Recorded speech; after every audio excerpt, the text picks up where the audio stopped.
The next step here is to work on some of these images that we have imported into the computer.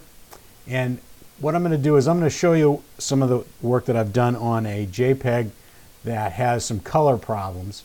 So I'm going to go into Bridge, open up Bridge, and I'm going to go down here to Test Images. And I'm going to open up this JPEG right here, which is of a basketball game. Double click on it, it will go into Photoshop. And as you can see, this image has some color cast problems, which is something you run into quite often when you go to any of the gyms around. So what I do is the first thing I do is I work on the color. So I'm going to go to Command B on the Mac, and I'm going to take out some of this yellow by going in here and adding some blue. And I'm also going to go in here and I'm going to add a little bit of green. What I'm trying to do here is I'm taking the red out with the green and I'm taking the yellow out with the blue. Now what I'm trying to do is I'm trying to get my whites to look fairly white here. And that looks pretty good to me. The face tones look pretty good and the whites look pretty good. And the next thing I'm going to do is I'm going to crop this. This looks about right there. I come in here. Oops. I want to do that. All right. Let's see if we can get this right. Oops. And we're going to pull this in over here a little bit. And pull this up. What I'm trying to do here is I'm trying to fill the frame, but I'm also putting these two young ladies' frames in the one of the thirds here.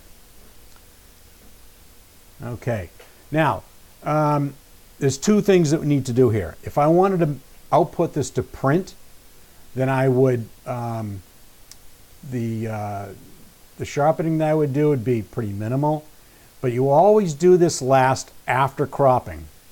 Now for the papers, I would go in here and I would change the image size.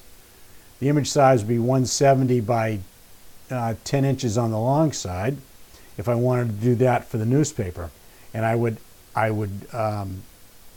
do the sharpening after I made this change. Now if I wanted to go in here and make this for the internet, it would be 72 dpi.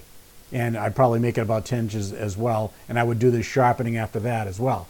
But now if I wanted to make this for print, then I would, which is, let's assume that that's what I was going to do here, I would just go in here and I would use this unsharp mask tool and I would knock this down to 35, because when I output for printing, then I would add some more sharpening to it. Now, you can see that this image, it looks like it's pretty sharp. I'm going to increase the size of this. And you can see it's not quite there. It's still got some problems as far as sharpness goes, but it's not bad. This was, I guess it's sharp enough. This is taken at 5,000 ISO at 1,000th of a second at f2.8. Now you can see that what we've done here is we've really separated the two ball players, and it adds impact to it. All right, so that's how you bring in a JPEG, and if the color's a little bit off, play around with the sliders a little bit. If it's too yellow, you want to use the blue. If it's too red, then you want to bring in some green to make things a little bit normal. What you're trying to do is you're trying to normalize your white in any of these scenes and make the skin tones look correct. So I would normally go in here after I've sharpened it. I would go in here and I would save this out as something else. But that's it. Now the next thing we're going to do is we're going to work on doing raw images.